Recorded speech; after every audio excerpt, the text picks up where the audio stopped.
Well, hello and welcome to I Love Gay today. And we have a special edition that we're just releasing. It's the Voices of Australia with a focus on LGBT travel. And so this is a partnership we're doing with GALTA, the Gay and Lesbian Travel Association of Australia. And we have our very first guest, which is Monique Parker from Kingfisher Bay Resort. How are you? I'm wonderful, thanks. Cheers for having me. Oh, it's just we're excited to be doing this, and I also forgot to mention in this thing that Galta's also has a website, Visit Gay Australia, and so you guys are, just as a country and an organization, you guys are doing a lot to really be able to put the word out to the LGBT travel community. That's right, and our resort has had a long affiliation with GALTA, so hopefully if you head onto that website, you'll see Yep. see information about us there.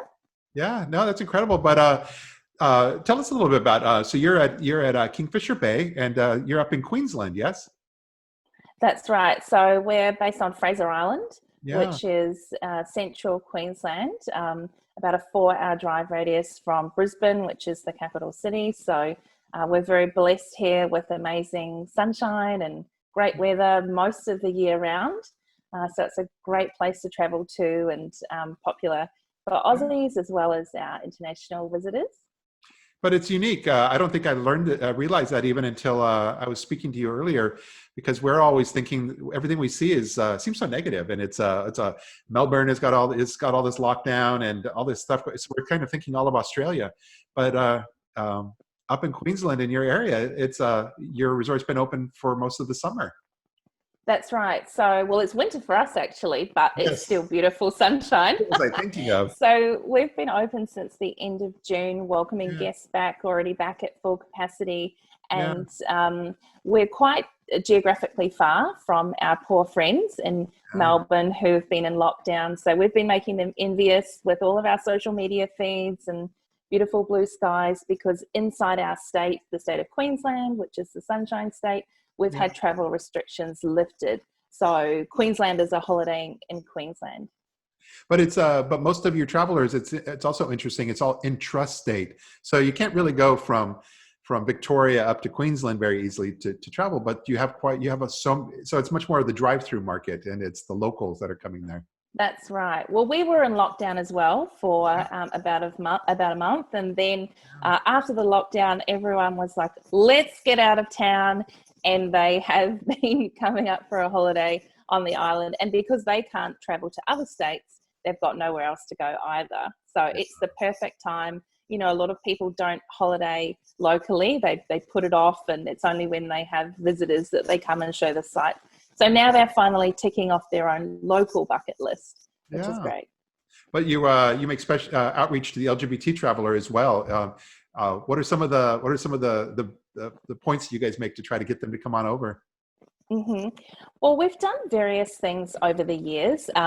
Honestly, over the last 6 months with COVID crazy, we've just been in survival and restart and shutdown mode. But prior to that, as you guys may be aware, gay marriage made legal at the end of 2017 here in Australia, thankfully. Yeah. And so we went through the process of rebranding all of our wedding packages and material. We had already had some tailored messaging for the leisure market, Okay. and in particular targeting a lot of the metropolitan population in Sydney, Yeah. which is a little bit of a bigger base for us for that type of travel. So we have been quite successful with the weddings market. It's a great destination, and we were very lucky that we had someone who's worked for a long time together with GALTA, actually as an internal team member in our organisation. So he was really helping to lead the charge and making sure that we were, really onto things quickly, and also, helping to educate us, and was really passionate. And he actually had his own wedding Yeah. on Fraser Island about a year after that legislation coming through. So that was really exciting. And believe it or not, we've actually had an American couple come Yeah. over. They'd never been to Fraser Island before, and they had heard, they had friends who lived in Queensland who recommended it, and they were a couple from Philadelphia actually, and yeah, and they just loved it. So very adventurous. It's a lovely island destination, but it's not just a sipping pina colada destination. It's like there's a lot of adventure here, so it appeals to people who want to have a destination wedding that's with a bit of adventure to it. And so in addition to, we have partnered and collaborated with, there's quite a few different media publications here in Australia, and we host a lot of media familiarizations to get stories out that have a little bit of a different perspective or angle. They're not necessarily something that our in-house marketing team write. We collaborate with specific travel writers and people in the media community to just have slightly different stories coming out. And I think one of the benefits for us in having more of that market on the island is that now we actually have a better library of images to use that are a little bit more representative, which can sometimes be challenging, how expensive photo shoots are. So if you have more of that market here, and they're always very happy, most travelers to Fraser Island are very happy if we ask them, hey, that's an amazing shot, can we incorporate that into our social media feed, or can we do something? Are usually pretty happy. So that has really helped things for us. So it's been really good. That's amazing. And I also noticed that Fraser Island is a UNESCO World Heritage Site too, as well, right? Yes. So World Heritage listed since 1992. Yeah. It's the world's largest sand island.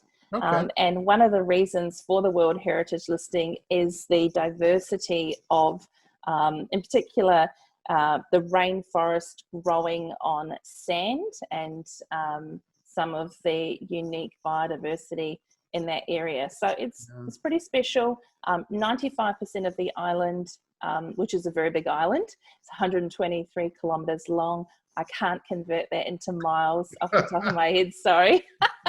And 95% of that is national park. So it's great for people who like hiking and exploring. And the picture you can see behind me is not a beach. It's actually one of the inland lakes. So there's a lot of freshwater lakes inside the island. So for safe swimming over summer. This whole video series, I can tell already, is going to be very dangerous for people like me, because I love national. I'm the type that the national parks is big for me, as far as like I love traveling to those. And when I went to New Zealand, I went to a variety of them as well. And between national parks, and then I just love touring UNESCO World Heritage Sites. And so it's going to be dangerous, this series, for sure. It is. I was in Sydney. It was about 2 years ago, and went there for Sydney Mardi Gras for my first time. And so, I would just say between this and others, I think in 2021 me and a few others will be putting Australia high on our list again here. I think so. And the American travel market is a relatively small market in terms of percentage of visitors to Fraser Island for us, but over the last 5 years, it obviously prior to COVID, it had been growing as a percentage really quickly, and we found that you guys don't seem to have as much holidays annual leave as some of our European visitors, but when you come, you want to have really high quality experiences. And so we'd found that was really resonant with the market here. So you never know, we might be seeing you. Who knows? I think more and more people, if we don't get vacation time, we might be able to work more remotely, and that could be a positive as well. Yes. Right behind me, that's a great place to work remotely. As long as we have good Wi-Fi. Actually, there's no Wi-Fi at the lake. Because the island's so big and it's all national park, but there's obviously Wi-Fi at the resort, and that's one of the things that people actually say how surprising it was, how much they enjoyed having some time sightseeing without Wi-Fi access to enable them to be present, and you don't see teenagers on their phones, in the beautiful destinations. So best of both worlds. We call it digital detox. I love that. Well, this is amazing. And like I said, I'm really looking forward to to be able to discover these myself and be there with you all. Vanessa, thank you so much for being our first GALTA interview here for Voices of Australia, and look forward to being able to connect with you in the real world sometime here soon. We'll see you island side. I love that. Well, thanks again. No worries. Thanks. So good.